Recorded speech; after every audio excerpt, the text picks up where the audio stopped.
Hello and welcome to episode 5 of the Talking Horses podcast. By the people, for the people, the new weekly podcast that brings you reviews and previews of all the big racing weekends, as well as attempting to look behind the curtain of the sport with a view to increasing understanding, accessibility, and ultimately enjoyment of racing for all. As ever, I'm joined by my co-host, Bruno Brunetti. How are you today, champ? Full name this morning. Full name. Trying it out. Yes. You like it? I do like it, actually. We should. It sort of reflects the energy we've got at this time of day. We should, mention to the listeners that we're recording at a slightly different time this week. It's just past the hour of 9 on Friday morning, and it's when I'm at my peak in terms of energy, I'd say. Yes. Same for you? I'd say it would normally be the same for me, but we had a very active dog last night. So the great irony is that you are the man with 2 young children and early mornings and sleep deprivation, I suppose you're used to it. Whereas the dog he decides when he feels like barking at foxes. And last night he had some serious words to say to the Isha Road foxes. So, yes. But the short answer is I'm fine. I've had a lovely coffee, had a little walk around the local park. And I'm raring to get into episode 5 of episode 5. Oh, maybe I'm not quite right. Episode 5 of Talking Horses podcast. Excellent. Hey, guess what? I've been racing this week. Yes. I thought that was worth sharing. I went to Lingfield on Tuesday, battling the conditions. Did you see some of the pictures of the horses that appeared that day? It was quite. There was one of Bryony, wasn't there? Just just had the goggle marks. Yeah, caked in mud. Yeah, it was tough going, but some decent horses in there. Some terrible punts as well. Yeah, you had one of your. Was it a mixture of letters and numbers, wasn't it? Letters, all letters. You did have something like. How many pulled ups did you have? In fairness, there were a lot of pull-ups on the day, so it wasn't my picks. It was just more how the races were run, etc. But there were 4 that were pulled up at that. So and we're probably about to talk about last weekend's tips as well, just to continue the misery. Absolutely. Well, look, I don't think there should be any. Let's move on to that, and I don't think there should be any misery because I think Oh, you're right. You had. We'll start with yours. So last weekend we had a winner and a second. I had the winner, you had the second. And no, you can't have it each way because you didn't put it up as such. Bit of after timing. Yeah. You tried that, and you've also just when we were prepping for this, you called it each way gate. You can't just turn it into a gate. You can't just decide that, right? That's the rules.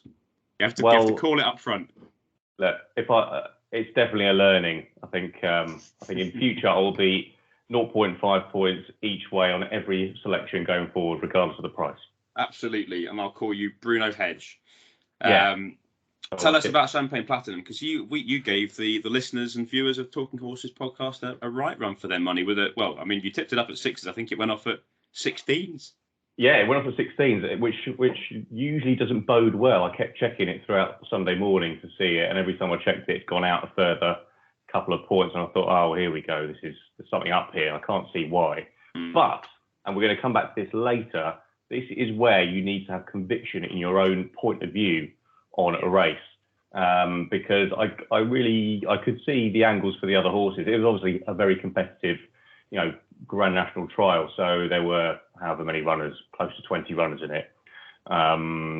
So hardly a banker, but I thought he had the right profile for it. He ran a very, very good race. He probably could have got a bit closer had he not been sort of shuffled back a couple of fences out.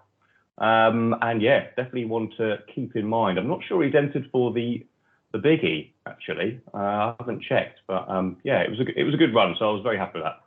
Possibly one for the Irish National instead, then. Yes, possibly, yeah. Yeah. No, what about yourself? You banged one in with Marie's Rock very, very confidently. I did. And it's very frustrating because we have decided to keep tally of our tipping based on SPs, and she went off as I thought she might. She went off favourite, but she was as short as I think 64 in the end.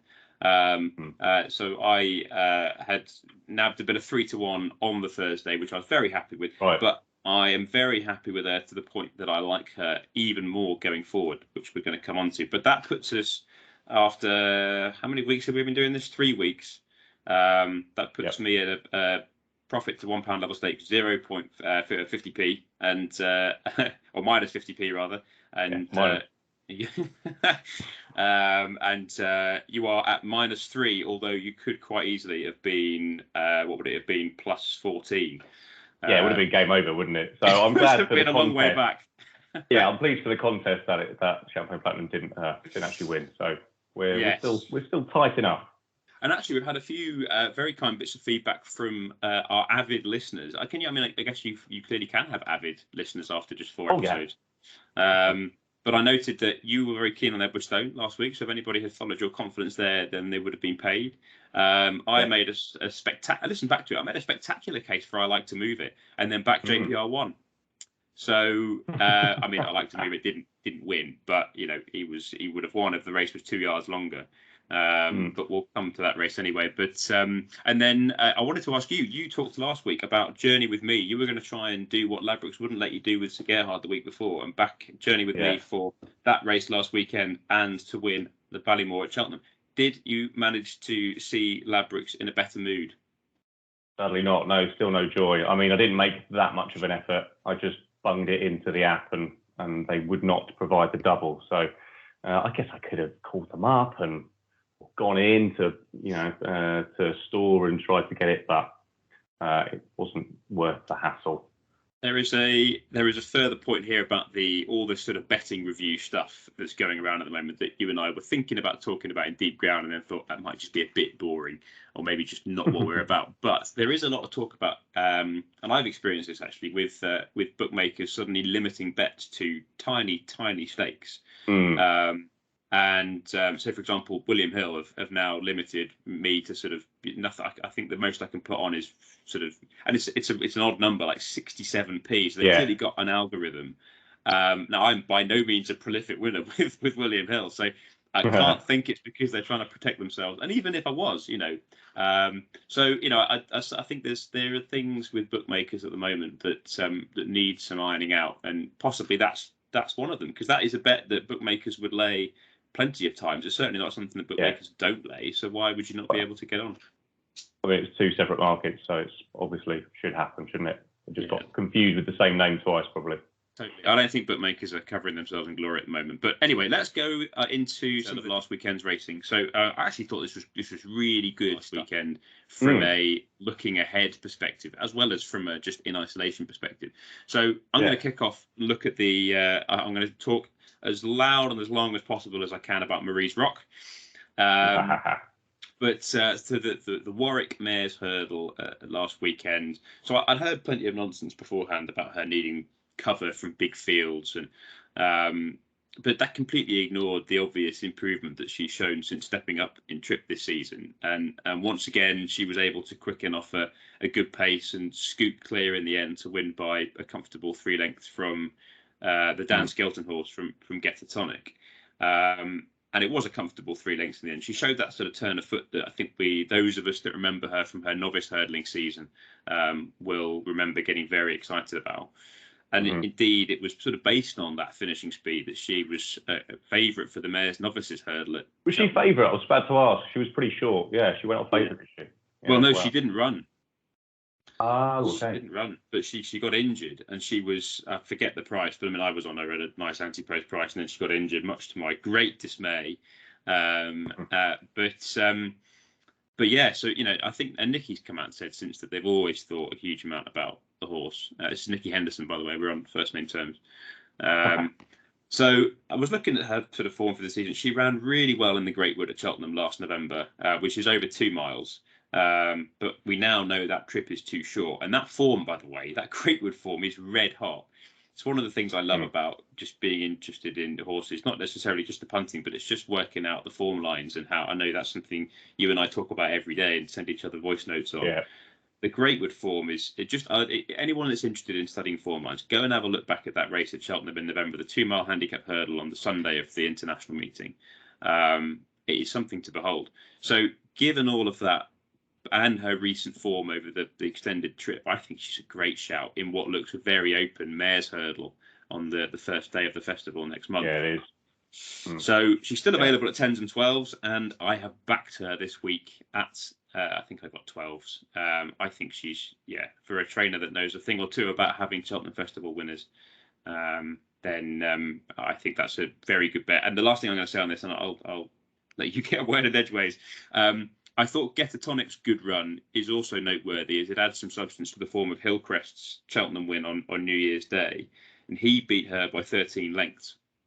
And he's by no means a forlorn hope for the festival. I think he'll get overlooked with all these flashy Irish horses, whether it be the Ballymore or the Albert Bartlett that he goes for. But I noticed that he's running, and assuming it goes ahead, in a 3-mile novice hurdle at Haydock tomorrow.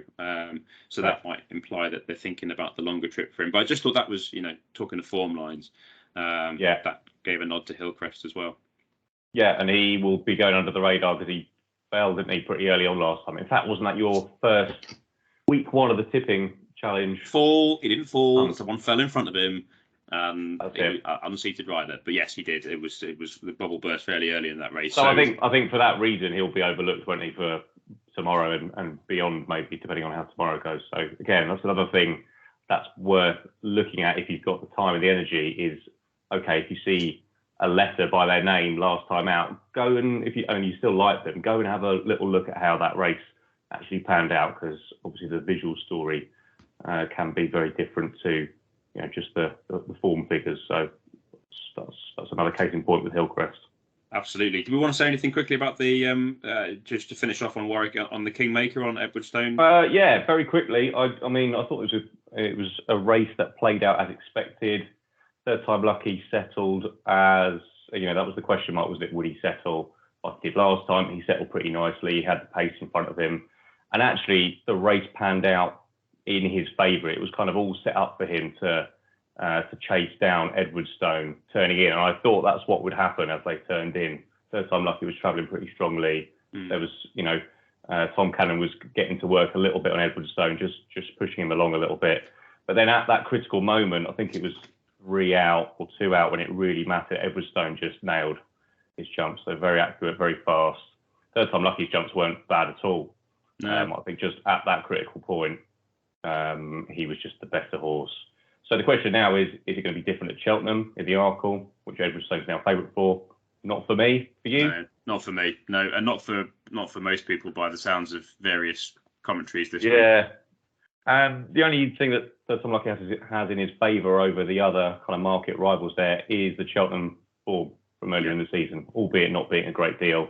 But, a spin round Cheltenham is invaluable before heading to the festival. So that's the only hope, I'd say. But for me, Edwardstone's a worthy favourite. And, it's looking a little bit different, the Britain v Ireland picture with that. It is. I'm starting to wonder. I know we said last week we thought the Arkle winner was going to come out of this race, and Edwardstone is a very good favourite. But I think now you take Third Time Lucky out of it, because I think things would have to. Yeah. I think it would have to pan out badly for Edwardstone for that. I can't see any way in which the two of those the form could change around. But I'm intrigued by Ireland. But anyway, that's a conversation for another time.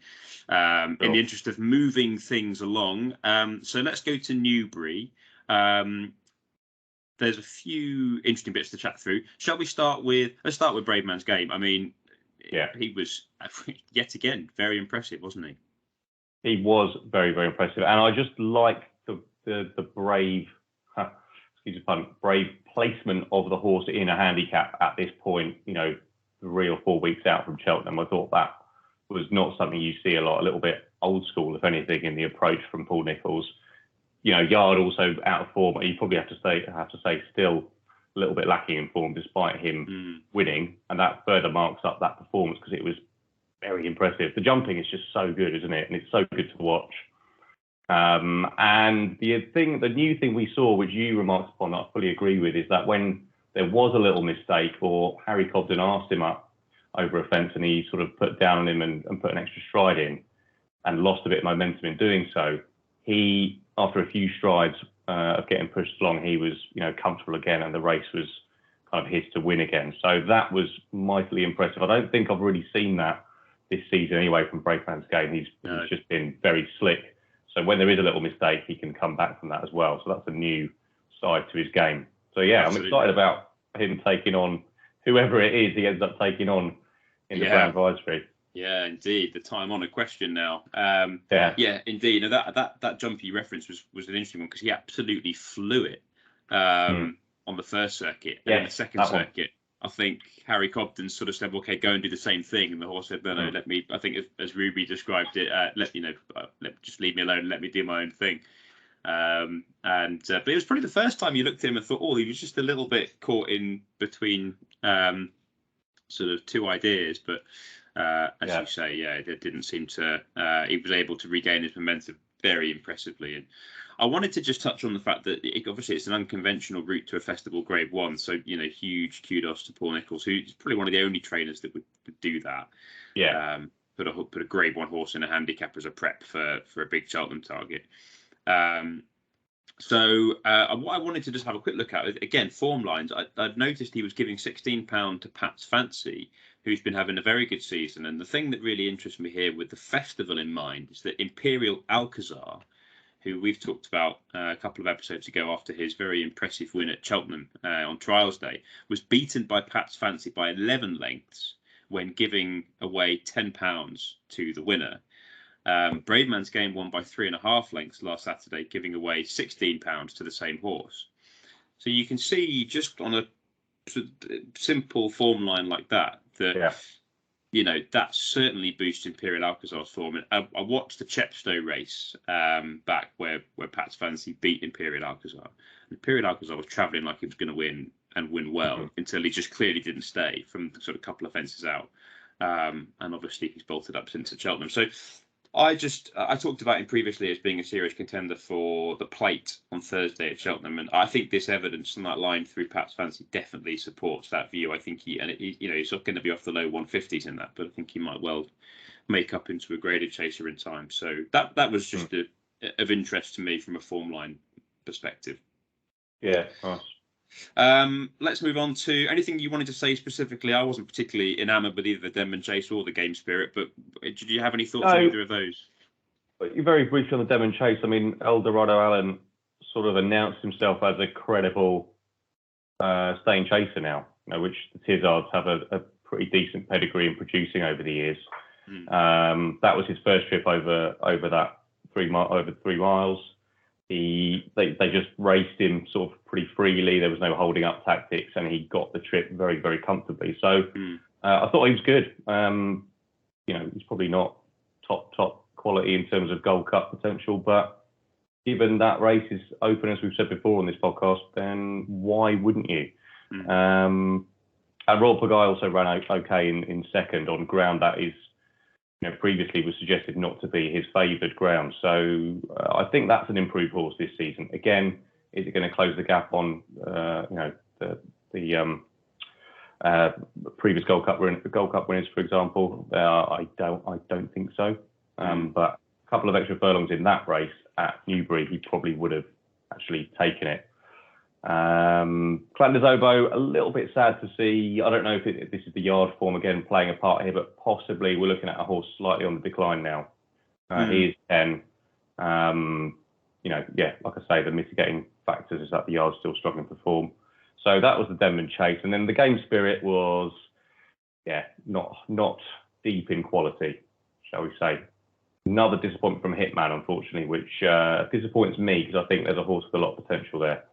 I agree. And the winner was good. Got better. Fernand Sivler got better as the race progressed. There were some early jumping errors, but like I say, not a high quality renewal of the Game Spirit Chase. No, sorry, go on. You were finishing off. No, I was going to say we're not looking at any festival winners in that lineup, I don't think. Yeah, I think I probably agree. I totally agree with Hitman. I think he's. I mean, I think it's the age thing. I think he's gone jumping young and he's gone straight into seriously high level races. So I could see him in time becoming the horse that the yard think he could be. I noticed that actually the form of the Nicholls yard is up to. He had 4 winners out of 23. Now he's up to 17% again. So it's quite possible that that there was something still at play last weekend. Yes, and Fernand Sivler, there was one thing I wanted to share, just in the interest of sort of pulling back the curtain on jumping. and this was very interesting stuff from Ruby Walsh, talking about the French horses that get schooled over fences very young. So when they come over, they're proficient jumpers from a young age, but also they're very low because the fences in France are that much lower. So if you watch Funambule Civilis jumping on last Saturday, he was very low and slick over his fences. That was really noticeable. And I just thought that was quite an interesting, if you've got a race where you've got stiff obstacles, then these sort of young French horses, or I suppose Funambule Civilis is not particularly young now, but sort of French trained horses might, and this is just conjecture now, not fare as well as if they're at a track where it's fast and flat and they can just skim over the top of their fences. So I just thought that was really interesting. I never really considered where a horse comes from and what that means for its jumping. So yeah, that is. I mean, that's exactly the kind of thing that we need to hear more of to understand why a horse jumps a certain way. That's and that's going to help you make a call on whether you think that's well suited to the task in hand or the track that they're running at. So good shout, man. Yeah, I was just interested to, it's always nice when you hear something on the weekend. I'm going to mention that on the pod because that's the sort of thing that I found interesting. Therefore, I hope that everybody will. Right, just in the interest of not dwelling too much longer on last weekend, but there's a couple extra things to mention. The Betfair hurdle, I look back in hindsight, Glory and Fortune was incredibly obvious. Everybody got swept up in the progressive novices and ignored a horse that had most recently come second in a Grade 1. So 20 to 1. I mean, it just shows you, doesn't it, how you can totally get swept up in what other people are saying about a race and trends, etc. But and the result made sense. I mean, Soaring Glory, he was less than half the price. The two finished more or less together at Kempton on Boxing Day off level weights, and Glory and Fortune was getting £4 from Soaring Glory last Saturday. So it was staring us in the face. Well, if it wasn't quite staring us in the face, it was certainly tapping us pretty firmly on the shoulder. So does that mark up, because that ran behind Epitante, didn't it, in the Christmas hurdle? Was it? It was, wasn't it? So does that mark up that horse who's been kind of much maligned, I suppose, in the last couple of years, with Honeysuckle arriving on the champion hurdle scene? But this is a champion hurdle winning horse, still only 9 now. Yeah, was 9. Yeah, I think she must be. I don't think she's double figures yet. So yeah, I mean, that's a horse that might not put it up to Honeysuckle again, but still win a lot of high value races going forward. So she's 8. She's only 8. Yeah, she's only 8. So yeah, absolutely, it certainly franks that form. Yeah, no, So, and I like to move its second place, Frank's John Bond's Ascot win in December, because he was beaten.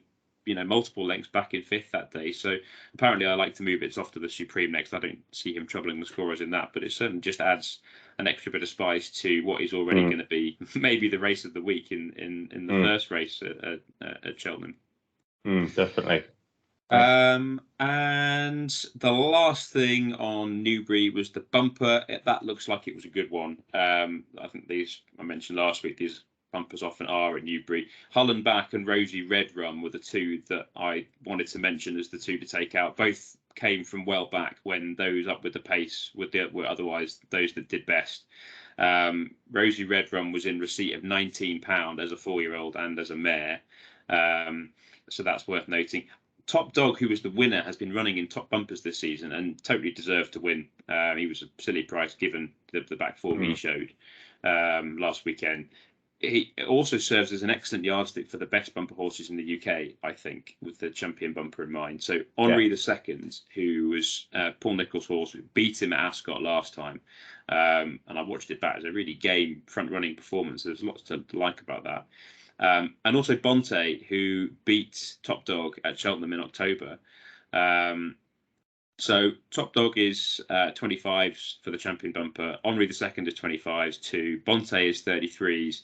I think if you're looking for a UK bumper angle for the champion bumper, you could do a lot worse than those three. I noted that Bonte was getting £3 from Top Dog in October, and she will be getting more from Top Dog at the festival. So the fact that she's a slightly bigger price than Top Dog, and the fact that that the O'Brien yard love Bonte, I think she's a bit special. I just thought that she'll be getting the £7 maid allowance, or is it different at that level? Yeah, she will be. So I look back at LA Bell was getting £7 last year. Okay. So so Bonte will actually be getting more from the boys than she got in October, and she won pretty well in October. So it could all be unfolding several lengths behind Facile Vega and American Mike, but I thought it bore scrutiny, and I'll certainly be following Bonte pretty much everywhere. I love her and the yard loves her. So just thought that was worth touching on. Very briefly, and then just over to Naas quickly. There was a few bits of sort of form there to discuss. Not loads to mention. Jenny with me, we mentioned previously, won his Ballymore warm-up. It was pretty easily won in the end, although it was a strange race where he had to make the running. He was the short favourite, and everything just kind of trundled in behind him. So I think he's going to benefit from having a much more strongly run race when it comes to the actual Ballymore in 3 weeks' time. Whether that's Sir Gerhard or Dynamo or something else making the running, we don't know yet, but I still like the horse for the Ballymore. Ellie May, who was a very close second in last year's Mares' Chase, last year's inaugural Mares' Chase, she won her Mares' Chase warm-up very, very easily. I think she was very short, 1 to 6 or something, but I think she's going to be a player once again for the Mrs. Paddy Powers Mares' Chase. Definitely. And then moving on to Sunday, the only thing I wanted to mention from Punchestown, I thought the standout again was in the bumper there. Not a week goes by without another Willie Mullins, frightening prospect coming to light in this division in particular. And that is James's Gate, who quickened very, very impressively in probably quite a weak bumper, to be fair, but first time we've seen him. We'll see where he goes next. He's entered for the Champion Hurdle. He's a Shantu, son of Shan. Sorry, what did I say? Champion Hurdle. Oh yeah, straight to the Champion Hurdle. He is by Shantu, who has actually produced a lot more staying chases like Romo Fred, Death Duty, who won at the weekend. The Storyteller was another one. So again, maybe not one for the Champion Bumper, given that's run over to a quick 2 miles, but looking ahead into next season, he might be one to keep an eye on as he's allowed to step up in novice hurdles. So that was James's Gate over at Punchestown, and that's the size of it from Ireland. Fantastic. Yeah, good stuff. So, right. Well, I think given that we're probably going to have a relatively short preview section this weekend, I think it was worth spending a bit longer on reviewing last weekend because, as we said at the top, there's plenty of good stuff there, both in terms of just the races themselves, but also what they mean going forward. So hopefully it turned out to be a sort of better weekend than it promised in a way, didn't it? I wasn't that looking forward to it this time last week, but there was some really good performances. Yeah, there really were. So I think it was this weekend is going to be a little bit quieter. They said, having thought the same last week, but I think it will be. Right, let's do this week's Deep Ground. So we went hard about what we wanted to cover this week, and we were very close to covering something else. And then the Tiger Roll situation raised its head again in the context of the Grand National weights being released this week and the O'Learys wading in with their opinion on the handicappers' assessment and weight allocation for their horse. It's a conversation that seems to be had every year, and it is getting a little bit tiresome. But you and I were talking about it, weren't we? And we thought, actually, this is something that definitely raises some other questions. So, Tiger Roll, the Grand National situation, I think, in the context of the Grand National as a race and how the handicapping system works, we wanted to sort of have a look at it from that perspective. So, I'm going to hand over to you, and you're going to start off by just putting things in a bit of context in terms of firstly how the handicapping system works in general and then how it works with regard to the national.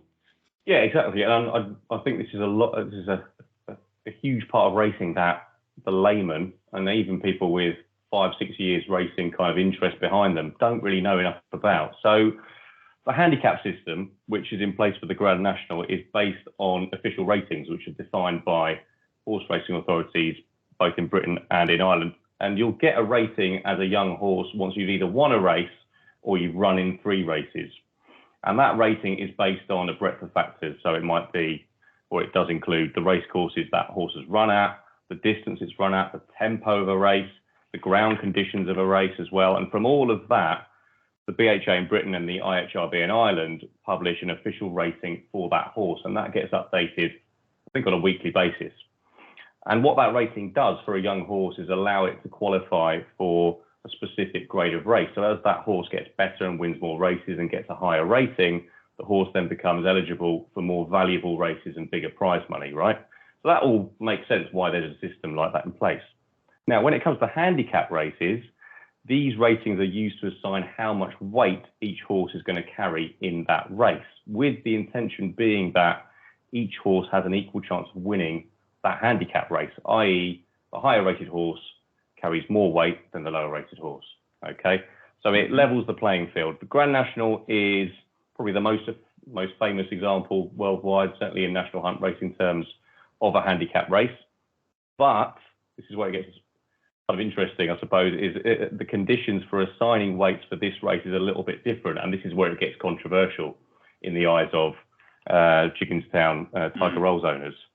And that's because, at least historically, the National represented a really unique challenge. You know, it's a proper marathon trip for over 4 miles. The number of runners that you're up against, the number of fences, the type of fences that the horses have to jump. So there's kind of more value applied to previous runs over that specific challenge by the handicapper when assigning a weight for the Grand National. So it can vary a little bit from a horse's official rating. So hence why we have a situation here where Tiger Roll, he's running 2 Grand Nationals, he's won both of them, albeit, 3 years ago, his latest one. He's been given a higher mark than his official rating, despite him being an older horse now. He's 12, which is pretty senior in racehorse terms, and having relatively poor form in his other runs since he last won the Grand National. Apart from, and this is something the handicapper referred to, a very, very, impressive win at the cross country in Cheltenham, less than 12 months ago, which is an interesting point in itself as to whether that should be factored in or not. So anyway, there's been a really, robust reaction, and we'll come to the reaction shortly, from Tiger Roll's owners, who have, straight away pulled him out of the race or announced that they're going to do that on account of him carrying too much weight for a horse of his age, in their view, and they're sort of citing it as a potential welfare issue to run that horse in the race. So my question to you, I suppose, before we get into the specific of Tiger's situation, is do you think that having this specific approach for the Grand National actually makes sense versus how you normally assign weights in other handicaps? So it's something that until the last couple of days I'd never thought about. So I confess I'm coming at it from a fairly fresh, perspective. But my feeling is that it isn't really fit for purpose. And the reason I think that is because the National presents, a unique set of challenges as you've laid out, but then so does every, horses for courses is a phrase that everyone knows whether they're into racing or not. And that exists not because of the Grand National. It exists because, as we know, horses perform particularly well at certain tracks for reasons that in many cases we don't know. They just turn it on at that particular place. There's a certain set of factors that come together for that horse that mean they're seen to a better effect than they are elsewhere. So I don't see why there should be any different approach to the Grand National in that respect. There are plenty of big staying chases elsewhere in UK and Ireland over the course of the jump season.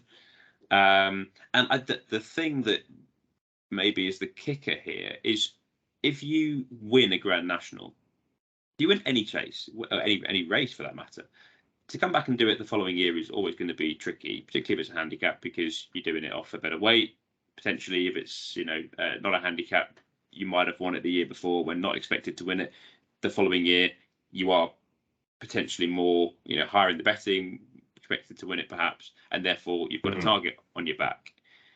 With the Grand National, if you're going to go up whatever horses will go up for winning it, then you've got to try and slog rounds 4 mile 2 furlongs and do it all again. That's hard enough with the handicapping system as it is. So Manila Times I think is off 158 as his official rating, but he's been given 161.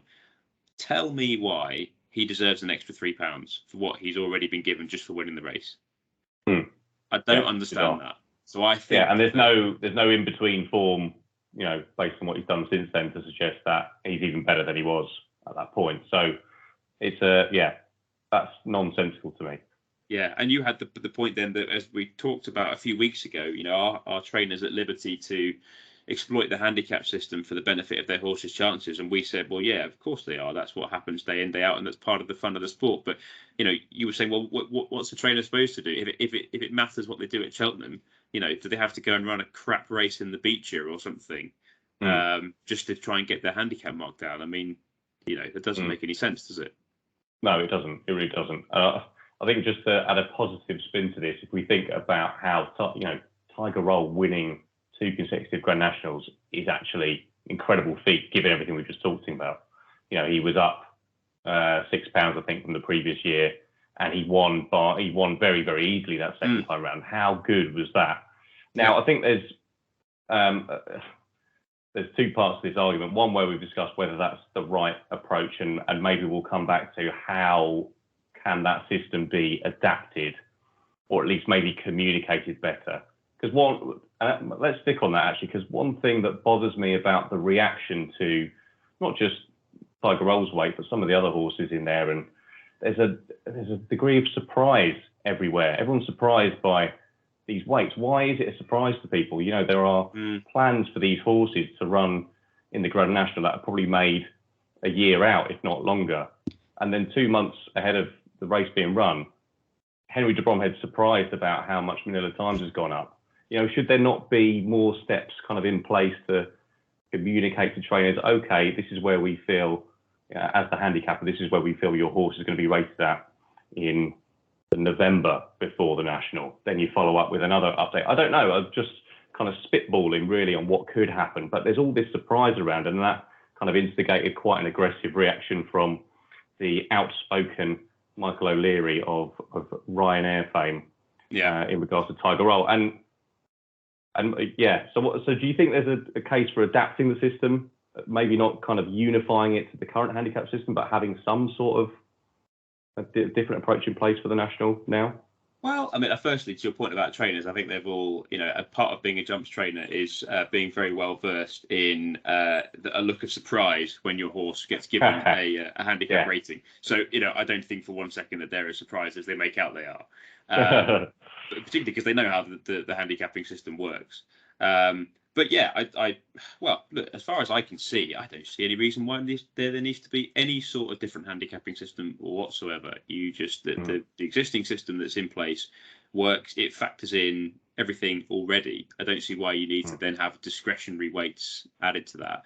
And I mean, to the point about the sort of Gigginstown reaction, I can see where they're coming from. I don't think they've in any way done it in the right way. I think we'll talk quickly about some of the language used. But I mean, if you've got horses that you want to run year in, year out in the National, which is one of the great things about jumps racing, is that people can develop a love for horses in the way that you can't on the flat. And we talked about this in the first episode, I think, of Talking Horses, about how do people develop a love for the sport, develop an attachment for the sport in the way that they might with football or rugby or cricket or whatever other sports it is. How do you develop that partisanship? And with jumps, it's because you see the same horses over and over again, and particularly, in fact, no more so than in the Grand National, because it's the race that everybody watches. So you want to see those horses come back and run every time.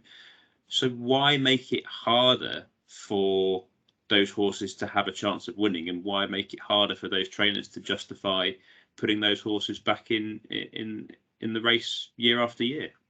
Yeah, totally. It's definitely a loss for the sport that Tiger Roll is not going to run in the Grand National again, and we might be seeing him retired after Cheltenham this year by the sounds of what the owners are saying, and that's a shame. And that's ultimately the worst thing about this situation, is that you don't get to build up that relationship with an icon of the sport. And it has been interrupted a little bit by COVID. Obviously, he would have probably run again, going for 3 on the spin, which would have been great.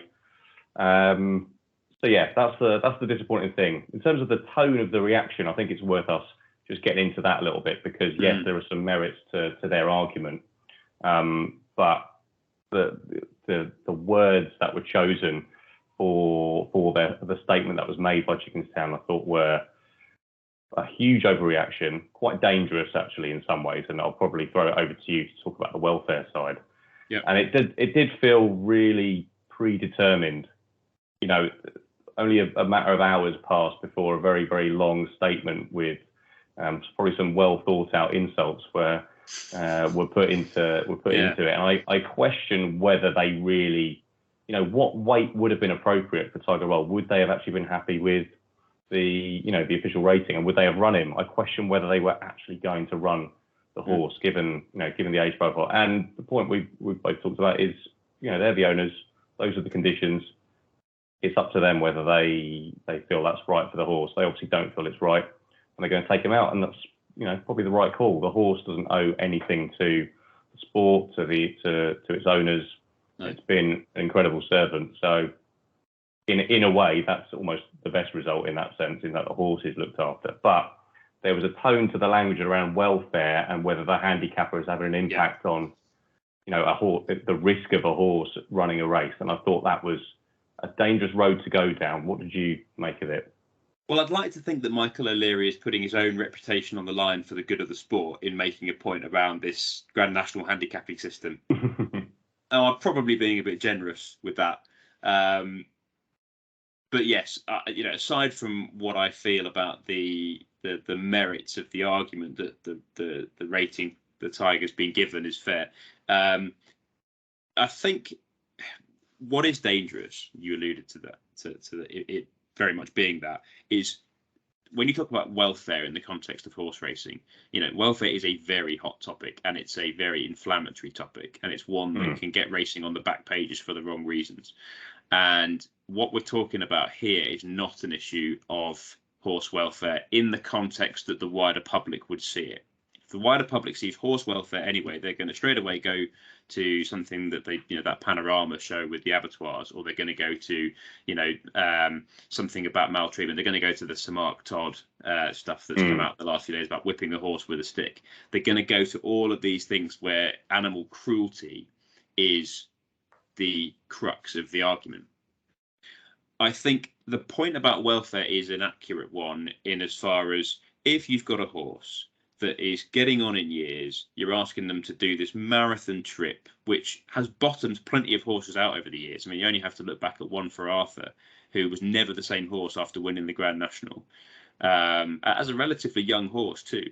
You know, if you're going to ask a horse to go back and do that again off a weight that you genuinely think they don't really have a chance of winning off, then for the welfare of the horse, you don't run him. Yeah. So that, to me, is absolutely fair point. That is, you know, and it's a really important point. You know, you don't run horses where you think that the risk way outweighs the reward, or even slightly outweighs the reward. Really, there's always going to be some risk, but you know. But I think the way that he was using welfare was to be inflammatory, and you know, as I say, you know, I think there's a point to be made there about the handicapping system, and I agree with that point. But it was, in that context, and I know sort of Lee Mottershead was very vocal about this on the Nick Luck daily podcast a couple of days ago, and rightly so. I thought it was really, really irresponsible for somebody who's on their way out of the sport as an owner to you know, sort of, it almost felt like it was sort of dropping the sport in it and then drop the mic and bugger off back to making you pay to go to the toilet on an aeroplane. Exactly. There was a good quote on Twitter around that saying, "Oh, if Michael O'Leary was shocked about Tiger Roll's rating, then he should see what the price of a tube of Pringles is on a Ryanair flight." So yeah, it's a really interesting discussion, isn't it? Because there's loads of layers to it, and there's lots of, for our purposes, our podcast, there's lots of kind of ways we can uncover some of the ways the sport's run generally, the whole handicap system. For example, I've learned a lot this week just by digging into it a bit further. But the National having this very specific set of guidelines does seem like it's just turning into a bit of a mess, and it's potentially going to see some of those big names that win it once, not be able to come back, basically. So that's got to change. I don't know how. I haven't got a suggestion as to what that is. Whether it's just, tie up to the existing system, great. But yeah, that feels like the biggest loss out of this whole situation, is that the best horses might not end up coming back, and therefore the spectacle is worse off as a result. Yeah, totally. And it's worth mentioning, I don't think we have expressly mentioned it, the mark that the Tiger has been given. If you look back to when he won the National in 2019, he was off 159. So he got shot up to that. I think when he came second in the cross country the following year, he was off 171. He's since come plummeting down the weights, and even with his cross country win at Cheltenham last year, he's now off a chase mark, official rating of 155 as a 12-year-old. And so the mark that he's been given for the Grand National is 161. So the handicapper's argument was that they've eased him £5 from when he last won, but that was 3 years ago. And horses get dropped all the time, pretty significantly, for being off the track for long periods, and even more so now than ever for running poorly. Although maybe more that's British horses, to try and get them in line with the Irish ones. But to give him a hike of £6 is the other way of looking at it, and I think that's what the O'Learys are particularly worried about in this instance. Yeah, and that on paper makes no sense, and that's a red flag in terms of the system not working. Yeah. For the benefit of the sport. Yeah, exactly. It's an arbitrary one-person opinion. And by the way, no criticism of that particular individual. I imagine that's an impossible job, basically. It's a proper poison chalice, isn't it? You're just going to get scrutinised and criticised for it, whatever you do. So, I think a bit of an overhaul there would certainly benefit the sport. And this leads us nicely into one of the questions that we're going to quickly tackle in 3 Out, which is looking at how odds are compiled, and in many cases you have multiple traders compiling odds for big races. So why not have multiple people, compiling the handicaps? Because then that way you can smooth out the difference in opinion. So yes, it's a big issue. Thank you very much, mate, for doing all the research on that and helping to frame the discussion. And I think we've spent enough time on that, but hopefully we've been able to shed some light on the sort of nuances there, and maybe just try and at least explain the rancor of the O'Learys, or from where it originates anyway. Right, weekend preview, but we're going to keep it pretty snappy because, as we talked, there ain't a whole lot of really top level stuff going on this week. There's maybe some interesting betting races, but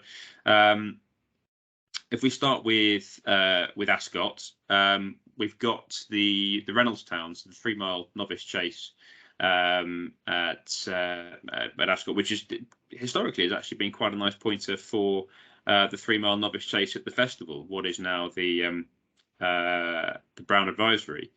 But I think this year it doesn't look particularly hot, and I think it's more likely to be a pointer for the Ultima.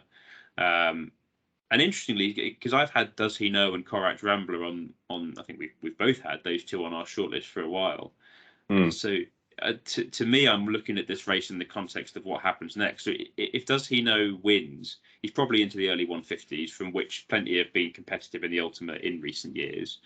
However, Corach Rambler is currently only rated 140, and given connections have already confirmed that the Ultima is their target, I have to think that they feel their horse has a lot of progress left if they're running him here, i.e. he could win and still be on a good mark for March. I can't pick a winner, but I think it's going to be a very interesting pointer for Cheltenham, albeit for a different race than it is normally a pointer for. I don't know if you'd had any thoughts on the Reynoldstown specifically. Bruno? Yeah, it is competitive. I mean, I've always liked Annual Invictus since I saw him win very, very well at the October meeting at Cheltenham, and his form has been franked pretty recently, with Torn and Frayed winning either last weekend or the week end of January at Cheltenham again. So potentially, given the weights here this weekend, I think that's one to consider. His form figures since winning at Cheltenham have not been that brilliant. So we're looking for a return to form, and maybe the ground will be playing a factor in that. If he gets a bit of fresher ground, we'll see. But there's been quite a lot of rain, isn't there? So I imagine it will remain soft. But I'm interested to see where that horse is at, and should the ground improve come Cheltenham time, that would be another one given his form around there. Yeah, interesting. The Swinley Chase, this has the look on paper of a very interesting race. I'll be honest, I went through it. So the 225, the 3 mile limited handicap. There's 10 runners, so it shapes nicely as a betting race. Fiddler on the Roof is a pretty good favourite at 9-4. I think they probably think that although the Ladbrokes Trophy form, going back to form lines, has not worked out at all. I think that the Tizzards think this is a horse that there's more to come from. I'd narrowed it down outside of that to Caribbean Boy, Larry, and Fortescue as horses that I was interested in. I noticed there's been a bit of support for Larry since last night. I couldn't see a bet that I really wanted to have. I thought maybe if my hand was forced, it would be. Well, I'd probably go for one of those three at a bigger price, maybe even a couple of those at a bigger price. But it looks like a fun betting race. And then of course Regal Encore in there as well. Yes, 14 now. You got to have a customary bet on Regal Encore at Ascot at 14. He's on a W1 as well. He's just having a wind up, so who knows? That might spark some improvement. He could win this. He's back to it well below his last winning mark. He's off 140 now, which I think does represent a bit of a decline that he's got to now be reaching at the age of 14. But yeah, he's 22-1, so it's the sort of thing that if you don't have a little bit on and he wins, you're livid. You would be kicking yourself. You would be. But on to the race of the weekend. I think most people would agree. And this looks a really good one. The Grade 1 Ascot Chase, 2 miles, 5 furlongs. It's the 3:38. Interestingly, so normally when you get a funny time like that, it's because they're trying to make way for something of greater importance. So for the best race of the weekend to be 3:38 is slightly odd, but I'm not sure. Very odd. I can't see what it's working around either. I couldn't see what else was trumping it in terms of having a regular time. But anyway, 3:38 Ascot. It's a Grade 1, isn't it? It's the Ascot Chase. It's the one Grade 1 happening this weekend, and it's highly competitive, I'd say. There's a lot of interesting horses in there. I'm not sure. I do wonder, given the proximity to Cheltenham, how many of these will actually end up reappearing there, or if it's a bit of a maybe bag a big prize here. I think it's 85k to the winner, and then give Cheltenham swerve and go straight to Aintree. I don't know, but and given the division that we're looking at here is the one that's been dominated by Allaho over the last sort of year, 18 months, I can see why they might be thinking about giving Cheltenham a miss. So. Mr. Fisher's interesting. He's a bit in and out, isn't he, with his form? But when he's on song, he looks really, really good. His form has been boosted by that Eldorado Allen win last weekend. He beat him very easily round Kempton. Yeah, it was around Kempton last time out. Dashel Drasher is phenomenal in terms of Ascot course form. So he's got to be of interest at a fairly big price. I can see 6-1 at the moment. Dashel Drasher. So yeah, plenty of good horses. The one I like, very boring. It's the current favourite. I think he's rocking value at 5-2, and that's Fakir Dudery. I think just again going back to that Allaho as the yardstick for the division, he's the one who's got closest to that horse. Ran second behind him last time out, having nearly fallen at the first fence. He actually ran a pretty good race in the end. So I think. It's interesting that Joseph O'Brien has decided to send him over for this one. You'd have to think first time around Ascot, it's a specific challenge in itself, but I think he jumps pretty well, and I think it will suit him. And certainly how the race probably will pan out with a few prominent runners in there, that will probably suit him as well. So I do like him at 5-2, and he was nearly going to be my weekend tip. Oh, I thought that maybe was where we were going to end up, but you're saying there's something else to hang on for. There is something else to hang on for. I saw David Jennings had weekend tipped Fakir Dudery, so I didn't want to, copycat. But I think he's a pretty solid option at, 3-1, 5-2. Yeah, I would struggle to disagree with you on that. I will. My position on this was taken on Monday when Fakir was 5-1, and Dashel Drasher was available at 6-1. So I backed both of those. I'm pretty happy with my position. St Calvados is the worry for me. With the yard coming back to some form, I think St Calvados is probably a non-stayer at 3 miles. Albeit that Gavin Sheehan's ride, which has obviously been well documented, probably put paid to St Calvados's chances in the King George.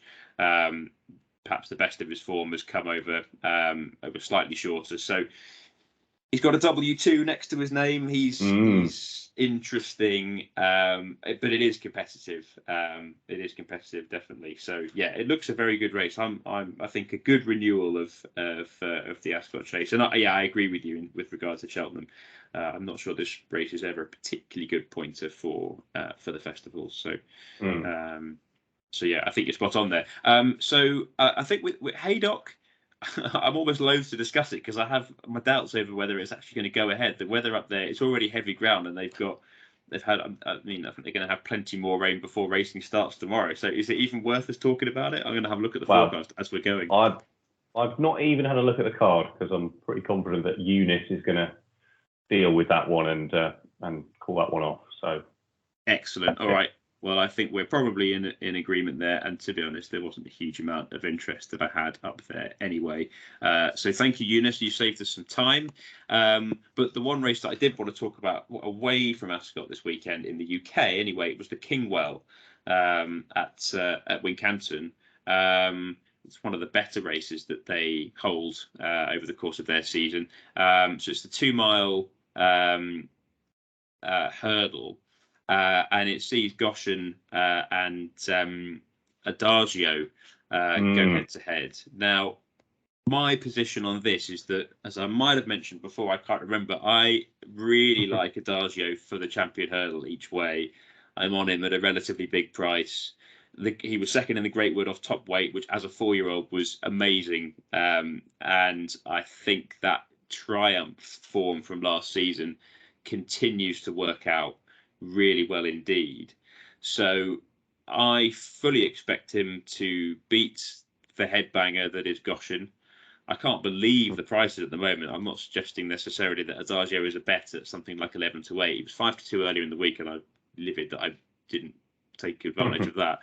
But Goshen's odds on. That's crazy, no? Yeah, I won't be going anywhere near that. I mean, he did win really, really well. And when he does win, it's like, it is a freak of a horse in several ways, but you think this is a serious, serious animal, but that just doesn't happen often enough. So I would be steering clear of that one in your multiples and Canadians and lucky 15s. Yeah, I think so for sure. It doesn't look. I mean, I think this race last year was similarly small field, and Goshen absolutely hosed up. But I think he's got a much stronger. I think it would just be lovely if you'd sort of move away from the betting angles and whatever. David Pipe is a yard that's probably not had the success in recent years that his heritage would perhaps dictate. His dad. For those who don't know, Martin Pipe was one of the legendary, the number one multiple champion trainer over jumps for such a long time. And David, as his son, you thought that might have continued. It almost feels like it does to be a Man United fan at the moment after the Fergie dynasty. You're just sort of waiting for that to come back.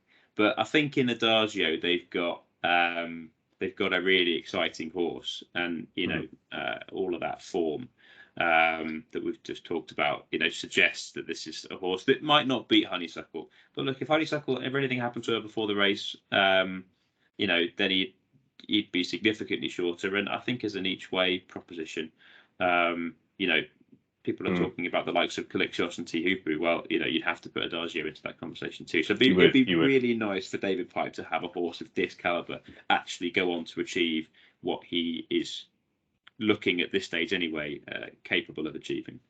Yeah, totally. And I'm going to come back to the Triumph Hurdle form line, but that is definitely a race that's working out. So, if we're just talking about a straight match between these two, I'd be Team Pipe and Team Adagio all day in the Kingwell. Fab. Me too. Right. Anything in Ireland that you wanted to mention? There is a little bit of stuff over there. Yeah, there's quite a good card at Goran Park on Saturday. One race I want to talk about on there, which is the Red Mills Trial Hurdle over 2 miles. It actually matches quite nicely with what we just talked about because it's that same division of 2 mile hurdlers. That's at 2:20 on Saturday.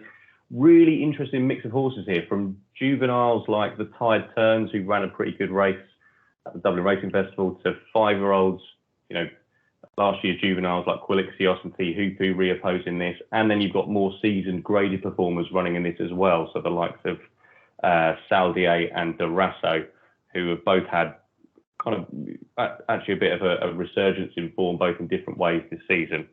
So it should tell us a little bit about if anything can actually step forward to mount a challenge on a honeysuckle in March in the Champion Hurdle. Now, the one I'm really drawn to is Quilixios in this. We mentioned the Triumph Hurdle form line. He won this pretty comfortably in March, and that race is working out well, as we've seen with Adagio and others. He's actually been beaten twice by T Hoopu this season, but this is where going in and looking at the visuals of a race are important, because, okay, first time against T Hoopu, he actually made the running, which didn't suit him at all. It was on good ground, and he ended up running out of puff. It was his first appearance of the season, so that had, there were reasons for that. The second time, he actually tracked in behind T Hoopu and had him beat before he jumped the last like it was a Grand National fence. Very, very slowly, very, very carefully, lost all momentum, and T Hoopu actually came back and nabbed it on the line. So there were excuses there again. So the sort of bare form on paper would suggest that he's not going to reverse that with T Hoopu, but I think he will. So all I think Rachel Blackwell needs to do is just hold on to him a little bit longer, Rachel. Okay? And I think this time, I think Quilixios is going to win. And he is my weekend tip. My goodness me, that's getting the full water bottle treatment. Yes, it is. Yeah, that nearly went all over the laptop. That would have killed the pod. Yes, he's my weekend tip. I think he's at a fairly, backable price as well, if you're interested in that sort of thing, at around 3-1, because it is competitive. There are older horses in this as well. I think it's going to be a cracking race, actually. So let's see if he steps forward, and, who knows, maybe he could land a glove on Honeysuckle come March if this goes well. Fantastic. Yeah, for those who are listening to this and not watching it on YouTube, Bruno just sort of wafted his chili water bottle. Is it a chili? Yeah, correct. Yeah. Yeah, well very nice. And at the screen as he put up Quilixios for this weekend. So that suggests a level of confidence that is rarely seen in these parts. Well, I'm desperate to get one, aren't I? I'm now in that, chasing my own tail mode. So, but I feel pretty good about that. Yeah, indeed. Well, you know what? And I confess, I hadn't looked at the Irish racing at all. I was leaving that entirely to you. The moment you mentioned this race, and I opened up the race on Racing Post, and I thought, oh yeah, okay, I'll put up Quilixios. And then I thought, hang on, I know where this is going. I think we've talked about him we've just talked about that Triumph Hurdle, haven't we, quite a lot over the course of the season, because we keep coming back to it. Good judges like Tom Siegel keep coming back to it. I think he's put up Quilixios as an each way proposition for the Champion Hurdle as well. So, yeah. Good man. So I agree with you on Quilixios, but in the interest of backing something else so that we're not just in agreement, my weekend selection is going to be Dashel Drasher in the Ascot Chase. At the start of this week, I looked at that and thought, yes, great, I'm going to get on now before he shortens up dramatically. And he's not shortened up. Now, I think that is reflective of the fact that it is, as we've discussed, a competitive race. However, his form figures at Ascot, for those that are uninitiated, absolutely exceptional. They are, and I'll just get them up. They are, I think he has run 5 times at the track, and he's won 4 and then come third on his only other start, which was the first run of the season this season, where he shaped brilliantly, going from the front as he always does before tiring on what was his, as I say, reappearance run. So purely from a price perspective, I think if he was 11-2, 3-1 at the top of the market, as I expected he would end up, and he may yet end up, then I might have been looking elsewhere. But at what am I going to put him up at. Yeah, as you said, you can get sixes pretty widely. I'm going to go for Dashful Drasher in the 3:38 at Ascot on Saturday. Unique time, but yeah, I think that's a cracking bet at the prices. And I'd say, that Ascot run where he came third on reappearance, that was run on good ground, which would have taken even more out of him. So yes, I think he's getting his ground this weekend as well. Yeah. What price to double, I wonder? Anyway, right. Talking horses double. Talking horses double. Yeah, I mean, that could be nice, couldn't it? Fantastic. Okay, so on to the final section of this week's show then, which is, as always, 3 out. So we will rattle through 2 minutes each of 3 questions, which will hopefully shed some light on the individual issues in question. So the first one, does the house really always win? I.e., do bookies ever get the price wrong? So I will get my stopwatch open for this as well, because I think it's always good to make sure that we are exactly on track with not rambling on these things. So the context for this is I learned this week what RICs are. Basically, a price RIC is where bookies get the price wrong. This was discussed on one of the Paddy Power podcasts, and Frank Hickey, who's a very good tipster, but kind of interesting guy, trader at Paddy Power, was talking about it. Basically, bookies have traders who compile the odds for each horse in a race based on their opinion. But they are human and miss things just as easily as the well-informed punter can find things. So I think Frank Hickey said, if you can keep your RICs down to 8%, or below 8%, then you're doing a good job.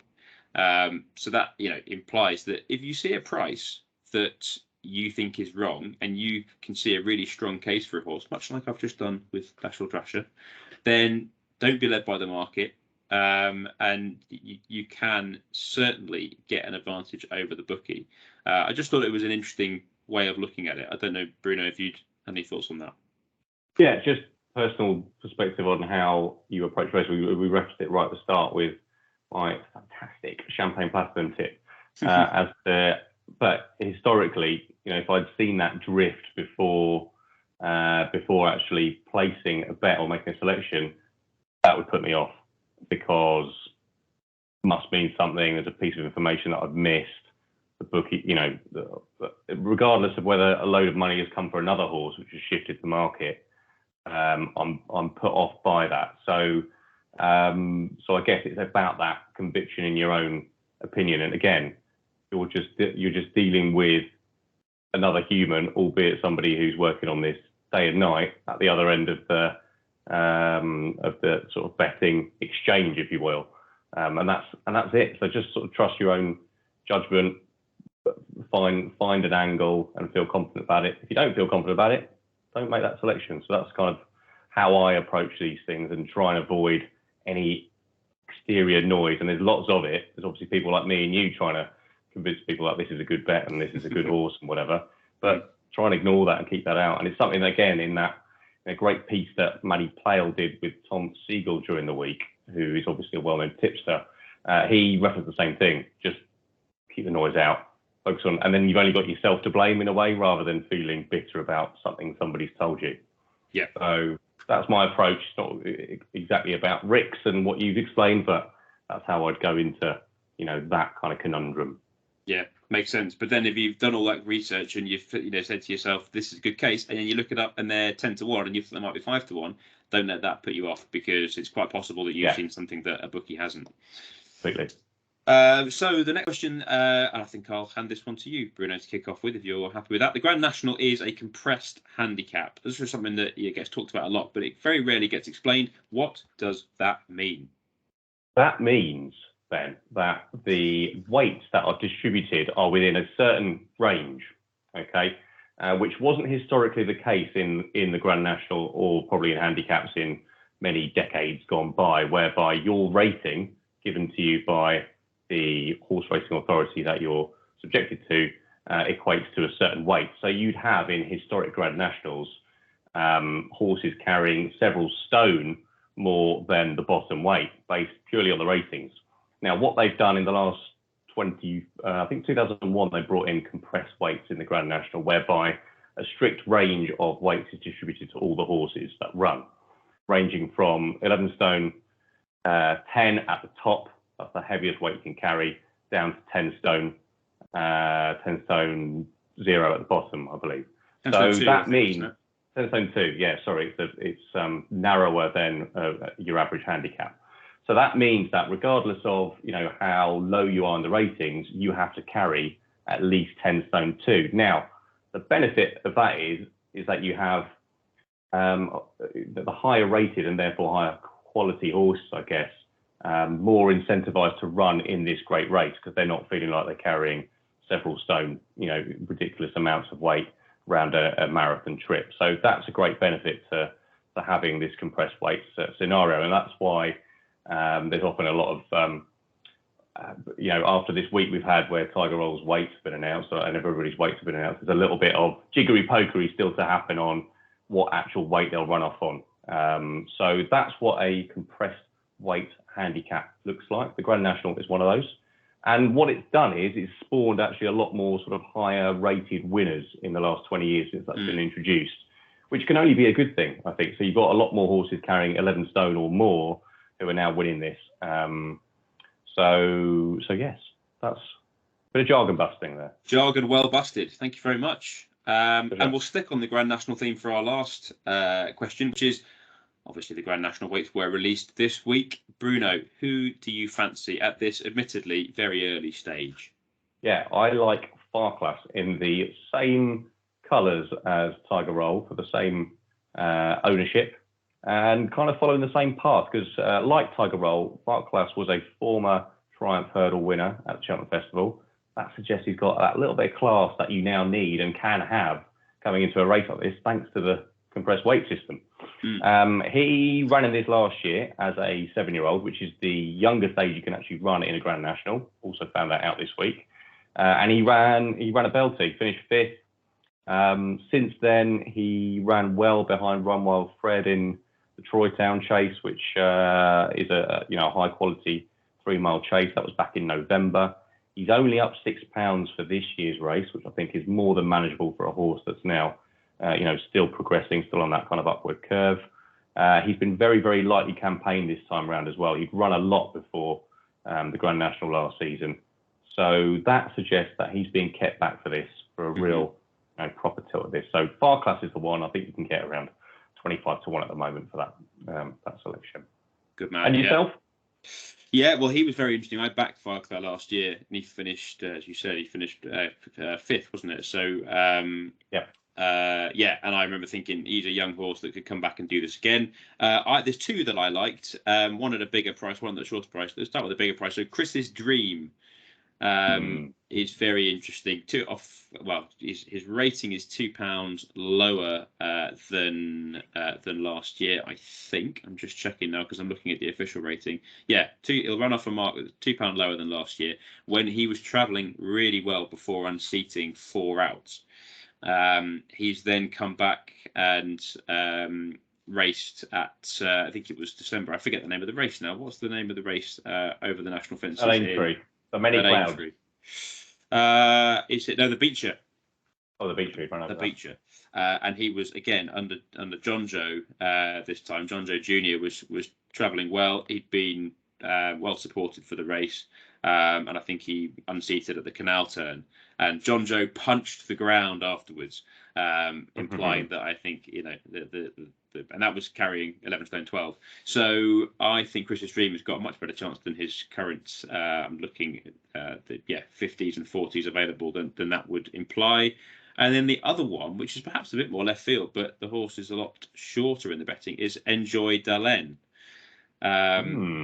This is a horse that I had earmarked based on a very good 3rd in the Irish National last year for future chases. As one that would probably always be a little bit overpriced, given that he's trained by the lesser known Kieran Murphy over in Ireland.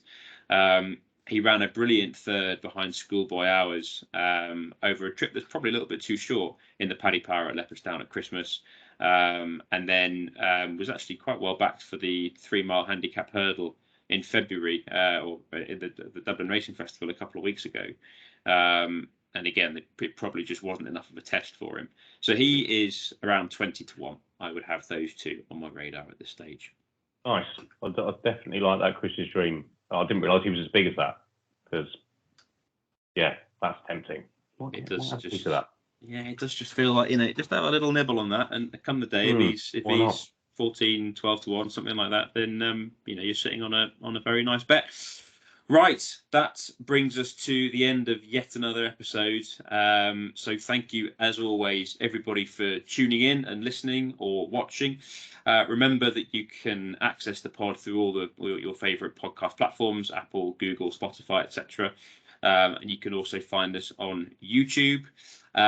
Make sure to follow Talking Horses Podcast, all one word, on Instagram for news about the podcast and plenty else from the racing world. And lastly, do please send us your questions on any of those platforms if you have something you'd like us to tackle on next week's show, or indeed if you have an opinion on what we've discussed on the episode just gone. Enjoy the racing this weekend, gamble responsibly, and see you all next week. Cheers for now.